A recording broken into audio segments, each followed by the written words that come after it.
আমাগো ফ্যামিলিতে একটা সমস্যা আছে, তার জন্য পড়ালেখা করাতে সমস্যা হচ্ছে। এই জন্য নিজের লেখাপড়া যাতে বন্ধ না হয় এই জন্য তুমি চা বিক্রি করতেছো। জি তুমি সকালে স্কুলে যাও, বিকেলে চা বিক্রি করো। জি। লেখাপড়া করে আগামী দিনে কি হওয়ার ইচ্ছা রয়েছে তোমার? পুলিশ হওয়া। আচ্ছা, পুলিশ হয়ে তুমি সাধারণ জনগণের জন্য কি করবা? জনগণের সাহায্য করবো। মোহাম্মদ তানজিল। তোমার দেশের বাড়ি কোথায়? ভোলা লালমোহন। আচ্ছা, ঢাকা তুমি কার সাথে থাকো? বাবা মার সাথে। তোমার দেখতেছি যে চা বিক্রি করতেছো, তুমি চায়ের পাশাপাশি কি করো? পড়ালেখা করি। কোন ক্লাসে পড়ো তুমি? এইটে। বাবা মা কি করে?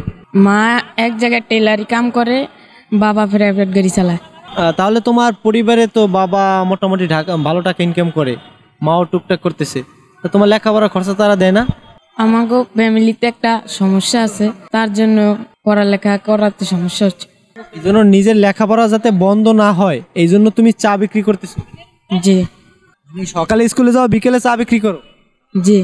লেখাপড়া করে আগামী দিনে কি হওয়ার ইচ্ছা রয়েছে তোমার? আমার সরকারি চাকরি করতে ইচ্ছে।